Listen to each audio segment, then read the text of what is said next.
It's time to sit back, relax, and listen to Conversations with Joan. Conversations with Joan will inspire, motivate, and empower you. Live your best life now. Listen, learn, think, and decide. And now, here's your host, Joan Herman. Welcome to Change Your Attitude, Change Your Life's Conversations with Joan. I'm Joan Herman. Thanks for tuning in. Conversations with Joan focuses on topics that are important to your life, from health and wellness to professional development to personal well-being. Change makers join me to share their insights, tips, and strategies so you can thrive and live your best life now. Thank you for taking time for yourself, and thank you for letting us be a part of your life. Now, let's start talking. Imagine building a 7-figure business that requires fewer than 5 hours of work per week. Today's guest, Graham Cochrane, did just that. Graham founded The Recording Revolution, a blog about music, and he turned it into a 7-figure business while working only a few hours per week. He joins us today to talk about how to capitalize on the knowledge you already possess. Graham is a business coach, YouTuber, and host of the Graham Cochrane Show podcast. He's been featured on CNBC Make It and Business Insider, among others. He's the author of the book, How to Get Paid for What You Know. Welcome, Graham. Thank you so much for joining us. Yeah, glad to be here, John. So, Graham, let's start off by talking about the Recording Revolution. Why did you create this blog, and how were you able to monetize it? Yeah, I created it out of necessity. I had lost 2 jobs back in 2009 during the Great Recession, which was a lot of fun for many of us, and felt the pressure to make a living in an alternative way. I had a new baby, my first mortgage, a wife to support, and I did not want to go back to my traditional job, and I didn't know how to do anything else, but I figured if there was a way to do something online, I would love to try to figure it out. And I had experience in the music recording space. I'm a musician by trade, and I went to college and learned audio recording and production and enjoyed making albums for bands and working in a recording studio. And I thought I could maybe put out some content on the internet, start a blog, start a YouTube channel, show what I'm doing with the little clientele I had as a freelancer in hopes that it would actually generate more freelance clients. And what ended up happening was I created an audience online that was hungry to learn how to do things for themselves. They didn't want to hire me as much as they wanted to learn what I knew and do it for themselves. And that's what led to finding different ways to monetize. Why do you think it took off? So many people have blogs today, but they're not able to make a living off of them. Yeah, well, it didn't take off at first for me. I mean, the context, it was about, 2 years of full-time blogging and YouTubing before I was able to make a living wage, as it were. I made $7,000 in my first year of doing it full-time. So I did not know what I was doing. But, having done this about almost 14 years now, and I've coached, thousands and thousands of people to start their online businesses in this way, the difference is a strategy. Anybody can start a blog, which is wonderful. Anybody can start a YouTube channel or a podcast and express themselves and share, which is wonderful. But it's the ones who understand the business side of things, the strategy of, okay, well, how is my content going to connect me with my ideal customer, and what would I sell to them, and what is the flow of them just discovering a blog post or a podcast and liking it and then becoming a customer. It's a little bit more forethought, and that's what I try to teach people in the book and online is, hey, here's the framework. It's not just start a blog and the people will come or the money will flow, but a blog or a podcast or a YouTube channel is a huge component of the business model. And once you figure out how, and there's many ways to do it, but how to make it work, then you just see it as one piece of the whole machine, and it all works together. I started this brand and business about the same time that you did, back in 2008, 2009. Do you think the market is too saturated now to have someone break through? No, I actually think it's easier than ever. It's interesting. The more saturated it becomes, people wonder that if have I missed out on my opportunity. I think we're actually, and I could be wrong because now no one knows the future, but from where I stand, I look at this sort of information product that, some people call the knowledge economy or knowledge commerce. There's this world that we're in where you can sell information online. And I think we're at the beginning of a maybe 30-year wave. So it looks like the wave's already come and gone, but I think we're still at the front of it, and it's much, much bigger than we think, and it'll last much, much longer.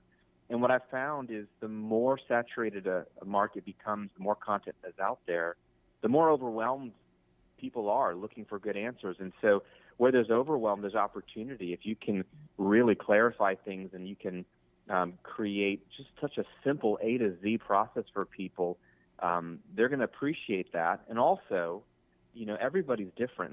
The way you would teach something, Joan, is different than the way I would teach it, and your experience is different than mine, and some people might like your personality better than mine, and we could teach the same thing, but there would be people that would gravitate towards you. So you really only have to carve out your little tribe on the internet of people who like you and the way you teach or explain something to make a living online. Graham, you say that we can find success from working just a few hours a week, and so many people are working harder and harder and harder, and they're not getting anywhere. So how does this work? How do we work less and actually achieve more? Yeah, so there's sort of the philosophy of it, and then there's some of the mechanics of the business model. The mechanics of the business model are pretty important for what I do, in that I don't sell my time like a service. I used to. I realized there was a bit of a cap on how much I could charge per hour as a consultant or coach, and how many clients I could take in a given week without burning myself out. And so I moved towards somewhat cloning my knowledge, by packaging it into a digital video course or a community or a coaching package that multiple people can go through at the same time, and it's asynchronous. And so in a way, it's not quite as powerful as if I sat down one-on-one with somebody and gave them personalized coaching. But for 80% of the questions people have, an online course that I create will get them the answers they need, and it can be for much cheaper than what it would cost to hire me. But now I can sell it to as many people as possible in an automated way, where I'm not exchanging my time to make that sale. So that's a huge part of it, is selling a product, not my time, and then selling a digital product at that, which is much easier to scale, and the overheads are much better. That's sort of the business model that I like, and that's what allows me to work so few hours in one sense. But the other sense is sort of philosophical. I'm a huge fan of the 80-20 rule, Pareto's principle. I'm kind of a fanatic in that I always challenge myself and look at everything I do in a given week, day, month for my business, write everything out, every bullet point, every little task, look at it, and then ask myself, is this task truly necessary to drive the business forward? And I like Tim Ferriss. He wrote this famous book, The 4-Hour Workweek. He has a great framework of sort of running your to-dos through, and you ask yourself, could I just eliminate this task completely and it not really affect my bottom line? Maybe business goes down a little bit, but not by much. Could I eliminate it? If I can't eliminate it, could I automate it to a piece of software? And if I can't eliminate it and I can't automate it, then can I delegate it to somebody else? Can I hire somebody on Fiverr or Upwork as a small contractor to handle it for me? And you can eliminate a lot of the things off your plate going through those three things: eliminate, automate, delegate. And whatever's left that can't be eliminated, can't be automated, can't hire somebody else to do because it requires your face or your voice or your specific skill set, then those are the things remaining to do. And you'll be surprised at how few of those things are necessary in most businesses. Well, and I think the problem is, Graham, that we spend so much time doing all of these little tasks that are really just busy work. And if, like you said, if you get rid of those things, you can scale down your work time. You're absolutely right. I think it takes a lot of honesty with yourself, though, because I think we get so used to some of the busy work, whether it's keeping your email tab open all the time or scrolling through social media, or even posting to social media, as if I post more, then my business will grow. I'm in the online business world, and where a lot of people assume social media is the most important tool. And I challenge that a lot, because I find that it's been a giant waste of my time. I took a whole year off of social media 2 years ago, and my business quintupled. And so I've learned there's not always a correlation between certain activities, and how much money is in your pocket. And so it's worth testing those things, but it requires you being honest and saying, hey, maybe I've been wasting a lot of time, and most people don't want to confront that reality. You know, it's interesting. When I do get hyper-focused and I'm extremely organized and I'm able to work less and achieve more, I actually feel guilty. I feel like I'm being lazy. Have you ever felt that way?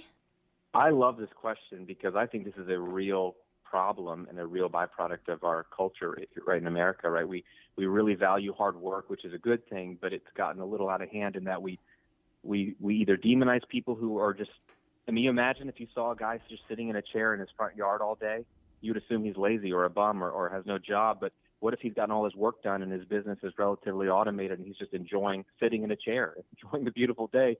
We don't really value those things, and so we judge others and then we judge ourselves. You said the word guilt. I have felt guilt. I struggled with it. I mean, all of my friends were working harder and harder, and here my business was growing as I worked less and less each year. I had no context for a life like that, and no one I could talk to that could affirm me and say, hey, this isn't a bad thing. It might feel weird, but I've had to figure a lot of that out on my own and realize that life is more than just your work. I really love the work I do. That's one of the benefits of being in business for yourself, but I don't want to work all the time. I want to be able to take my kids to school every morning. I want to be able to pick them up from school. I want to be able to go to the gym. I want to be able to go for a long walk. I want to be able to have a long lunch when a friend comes into town who I haven't seen in a while. I want to be freed up to do things that are important, that aren't maybe as important in the world's eyes, but it does take a process of getting okay with it, creating a new normal, and maybe realizing that you might be one of the only people in your friend circle that's experiencing this. So, Graham, when a person decides to set up a program, whether it be a webinar or a coaching program or even selling a book, whatever that person decides to do, how does he or she then go about promoting it? Yeah, that's the best question because, without an audience, right, you can't do anything. You can't sell anything. You can't make a living.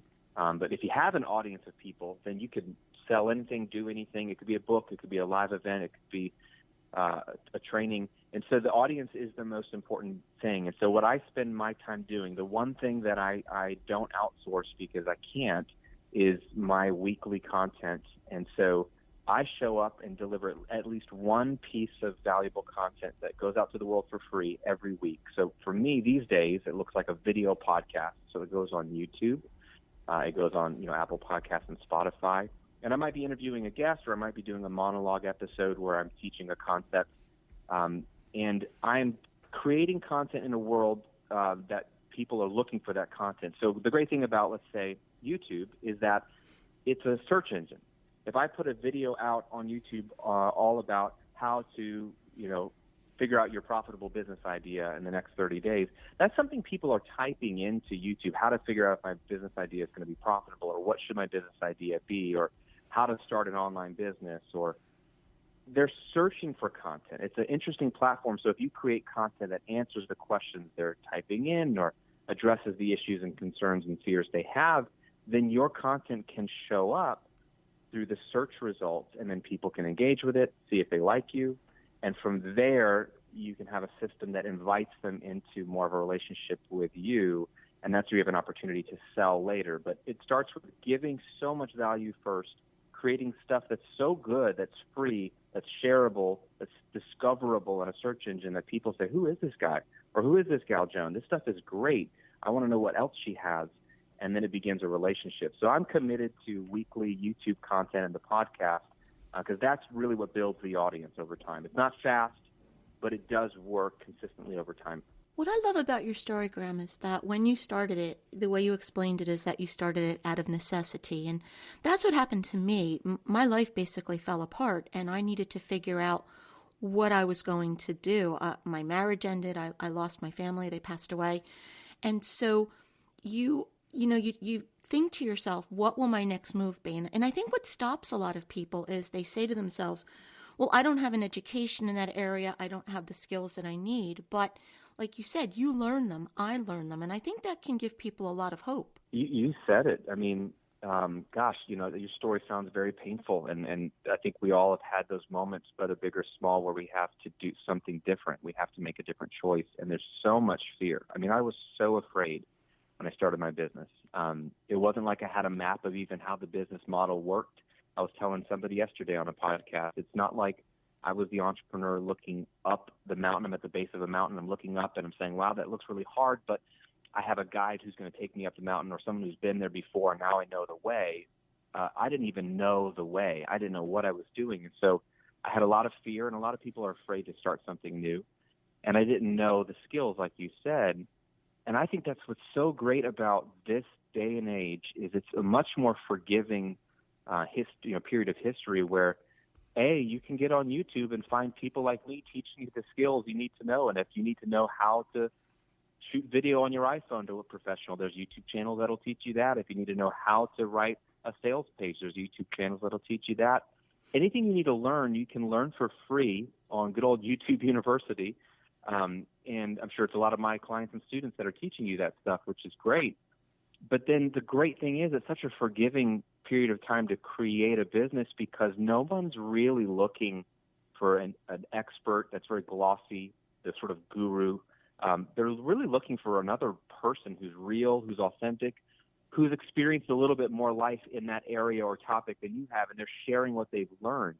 That's why I don't even like the term expert, because expertise, it really scares people off, or they don't feel like an expert, or I didn't go to college for this. But that's not what's necessary. What's necessary is building a human connection, adding value, and just sharing with people what you've learned, what's worked for you, just like you would if a friend came to you and said, hey, Joan, how do I do what you do? I see you doing this. Where should I start? You say, well, this is how I started. This is what I would consider. This is a mistake I made. That's all we're doing, but on the internet en masse. And it's relatable. It's forgivable. You know, my first videos were ugly looking and sounding. I was scared out of my mind, so I looked like a deer in the headlights, and it was awkward. But I learned, and I've gotten better over time, and it's a very forgiving medium, and it's a great place to start the process, and your fear goes away the more you do it. And so in addition to what you just described, if you could kind of bullet point it for someone, what would be your best advice to help someone get started? Yeah, I would say it all starts with figuring out what is your topic going to be. What is the thing that you want to share with the world that would help people? What have you had experience in? And you might have quite a few things. So I would kind of pull out a piece of paper or a Google Doc and put down 2 lists. On the first list, bullet out everything that you love to talk about, love to help people with, have helped people with before, the thing that your friends text you for advice on or call you for advice on or whatever, or just things that you enjoy talking about, and don't censor yourself. I mean, my list would include football, eating pizza, going to the movies, personal finance. I always dork out over that. I love reading investing books. That's something I've learned a lot about, and it's fun. Music recording, building a business, parenting, marriage. I'm not an expert in any of these things, but I've done all of them for many, many years. So I would list all those things out. And then you would make a second list, which is, okay, of those things on your list, which of those is valuable in the marketplace? Meaning, which of these is a topic that people are already spending money on? And one way to find that out, there's lots of ways, but one way is to just get on Amazon and look in the books. Look at what books are being published, if any, in that topic or niche. Are there books around personal finance? Are there books around marriage and parenting? Are there books around the NFL or football? If there are books that are being sold that were put out by major publishers, then you know that there's money to be made because these publishers have already done the research. They've already bet on this topic being a sellable topic. Maybe the author's not the best author. They're always taking a chance on an author, but the topic they really believe in. And so you get a sense of, okay, big picture, this is a marketable niche. You don't want to jump into a space where you don't know if anyone's spending money, because then you're really taking a risk. But from there, you can say, okay, well, what else could I learn? I love staying on Amazon. I'll look at some of the top books that are sold in that topic, and then I'll look at the reviews, and I'll skip the 5 stars. I'll skip the 1 star. I'll just look at the 2 to 4 star reviews, because these are honest reviews of people who liked certain things about the book and didn't like other things. And they'll tell you a lot about what they're looking for, what problems they have, what desires they have. And it's just simple market research to know what real people are thinking around your topic and niche. And you start to get a picture of, wow, there's people in this area that need help, want help, and here's what they want to accomplish or do or see realized in their life. And if that matches up with one of the things on your list of passions, expertise, experience, knowledge, then it's worth testing even more. And you can reach out to friends, family, people on your social circles and say, hey, if I were to create some content around this, what would you say your biggest challenge is around this topic or niche? Or what are your biggest hopes or dreams in the next 12 months around this topic or niche? And just continue that conversation of researching and, maybe spend a week or 2 or 3 doing this, and you will have so much more clarity on what you might want to talk about, might want to help people with. And you may not like it forever. Maybe it's not the best one, but it's a great place to start. The book is How to Get Paid for What You Know. If you'd like to learn more about Graham and his work, you can visit grahamcochrane.com. Graham, in our final moments, what's the takeaway? The takeaway is that you have way more value inside of you than you know. And there is a world out there that is set up to reward you for that knowledge, that experience, that passion. And so all you need to know is figure out the mechanics of the business model and experiment with it. I think people are sitting on a gold mine. I write this in the book. I think people are sitting on a gold mine. They don't even realize it. And they have so much more value to offer the marketplace. This is a world that values and pays for ideas, education, thoughts, and it's a great business to be in. And anyone can start it, even with just 30 minutes a day on the side, and it can grow with you as you grow. It's worth exploring and seeing if there's something in it that you really enjoy yourself. And once again, that's How to Get Paid for What You Know. Graham, thank you so much for joining us. Thanks for having me, Joan.